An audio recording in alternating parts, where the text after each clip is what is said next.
Hi there, and welcome to my 40th birthday party. Has it really been 40 years? Wow, time does fly. So let's start with an introduction. My name is Tom James Stanford. You may also know me as T-Man, or Boss, or Hey Asshole. Now my real name is Thomas, not Thomas, but pronounced Tomas. This is unless you're my mom calling me after I throw up 2 liters of Pepsi at her Yuccaflux party at the age of 10. Fruit. Then it's pronounced Tuma. Some people call me Tommy, but that name is reserved for those who knew me as a kid or closer to when I was born in 1974. Yeah, 1974, baby. It's a great year for entering the world. Lots of cool stuff going on. The probes Voyager 1 and 2 were let off to explore space, and actually just last month reached interstellar space, but we won't get into that.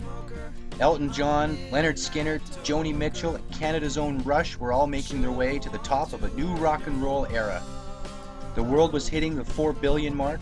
Richard Nixon resigned as president. Philadelphia won the cup. Not that I watch hockey now. Oh yeah, people thought it was a really cool idea to run around and try and let the cops catch them while they're naked. Called it streaking.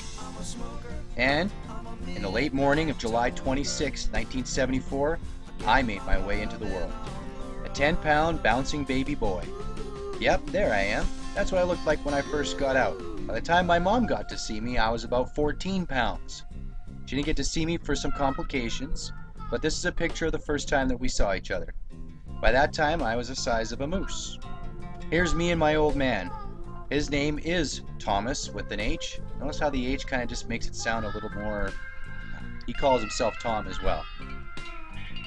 Both my parents were hippies from the United States and hitchhiked across Canada from Ontario to Edmonton while my mom was preggo. Dad was known for being a little kid at heart and kind of a troublemaker. This prompted my mom to get rid of him for using their savings up. Instead of buying a car, he bought a monkey. I did get to go and visit my grandparents on Dad's side, though. This is my grandmother Matilda, and my grandfather Chuck, and my Aunt Fanny. Fanny was her nickname by my dad. He passed it on to me, and I've been calling her Fanny ever since. Hey, there's me on a horse with an Indian in South Dakota. This was the Halley reunion of 1975.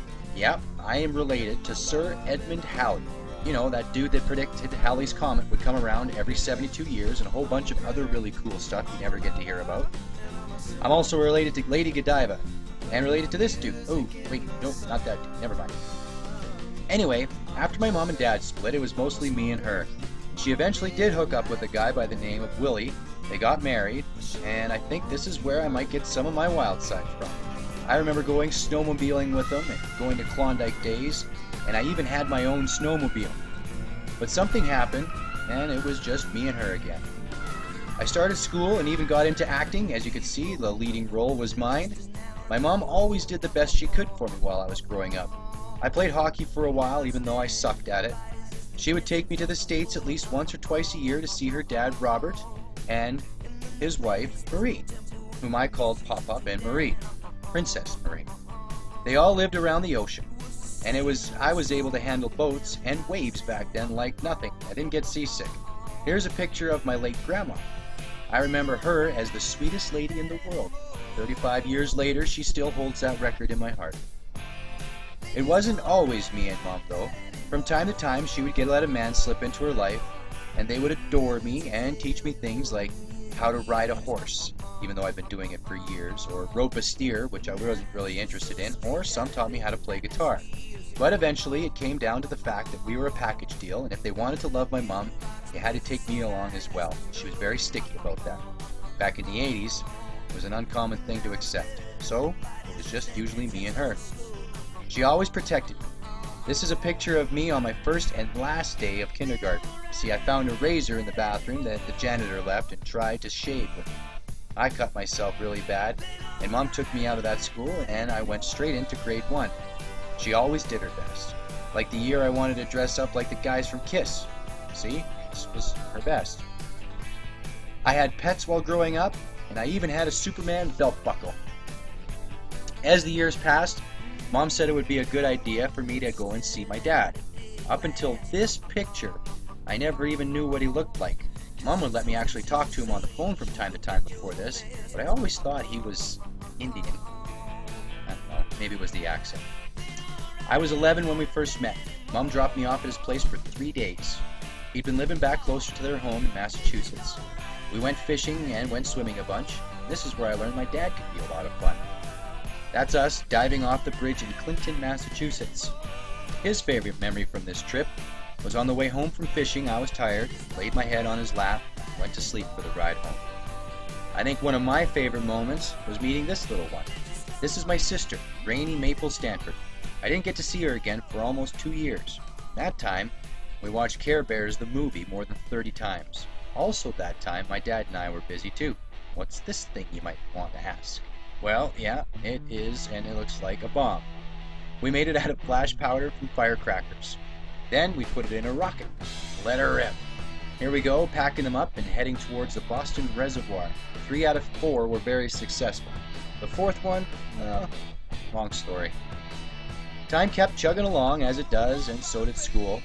I was always the romantic. From grade 9 prom, I saved up for 3 months so that I could get a tuxedo to go.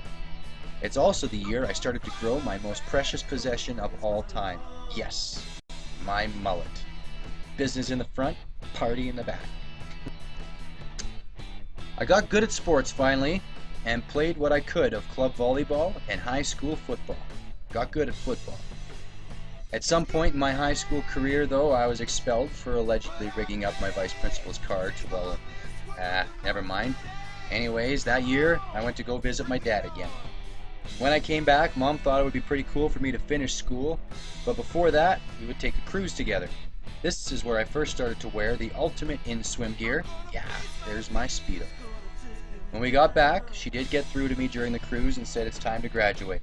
So I put down the beer from time to time and studied a bit, and graduated. Ah, look at that hair. After graduating, I moved on to being a disc jockey. Yeah, that's me in a dress. You see, I graduated from CHIT Broadcasting School in Drayton Valley, and I quickly learned that radio makes no money. So I moved to nightclubs. And most of the pictures that I have from those days, or the ones I can show you anyways, are from Halloween nights. Mom would come up every once in a while to watch me do my thing. And after I moved from Drayton Valley, we went up a step or two, and I got into television. I had my own TV show. It was called Music City Country. My job was the host of the show, and I interviewed country music artists like the Good Brothers, Farmer's Daughter, Marty Stewart, Terry Clark, and the list goes on. Somewhere along this path, I became a dad. Not once, but twice. Said goodbye to the hair and grew up just a little bit more. I said a little bit. Katira was my firstborn, and Jessie was number 2. I tried really hard to keep it real for them as long as I could, even though my marriage to their mother was falling apart. But sometimes you just have to give the boot, and that's what I did. I took my kids, and life was good. I did take after my dad by trying to make sure that they had as much fun as they possibly could every moment I had the opportunity. Along that road, I ran into a beautiful woman who had the same ideas of marriage as me. No calling names, getting all pissed off over the little things, and oh yeah. Another plus was that we played sports together and could laugh at each other. She actually thought I was funny. We even got matching tattoos. No little pussy tattoos either. I mean big ass ones on your back, the ouchers. Of course, the next logical step was to get hitched. So I proposed at a baseball windup, made a fake contest, and did it in front of about 200 fellow beer league ball players. She cried but said yes. It also made sense that she had 2 children as well.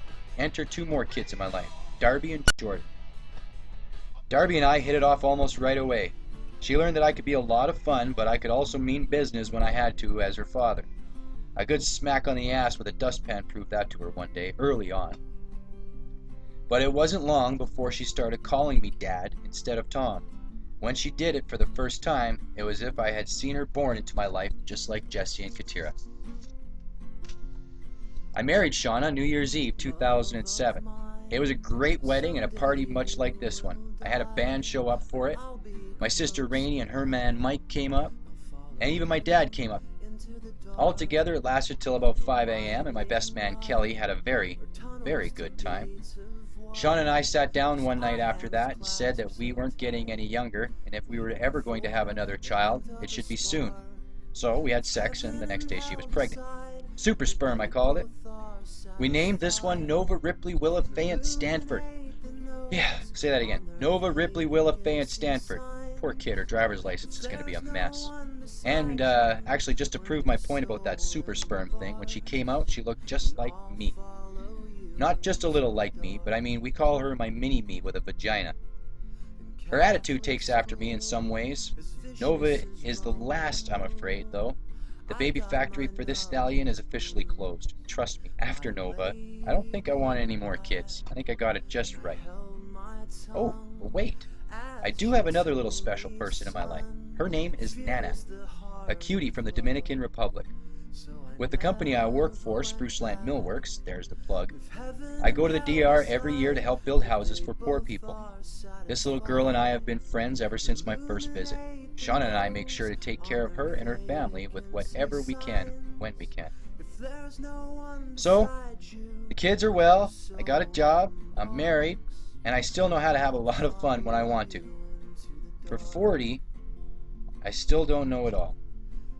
Even though I thought I was close to knowing everything at the age of 16. But what I do know, I'll share with you now. Well, some of it anyways. Here it is. Always have time for a little crazy in your life. Don't plan everything ahead of time. Get naked once in a while in public, and when you get caught, be proud you got the guts to go streaking just like they did when I was born in '74. Sing loud like they did in 1974. Wear a Speedo. Spoil your kids. Eat candy. Watch porn. Be yourself. And the 3 rules that I gave my kids while growing up, I'm going to give to you now. Be cool. Don't lie. Don't crap your pants. Well, that's it for tonight. Let's get back to the party. I thank each and every one of you, my dearest friends, for coming tonight. If you think you've seen everything, though, so far tonight, you're wrong. We got lots coming. This is my life so far. Just wait, I got more birthdays coming. Thanks for showing up. I'm recording. You're an idiot. Stop recording. No.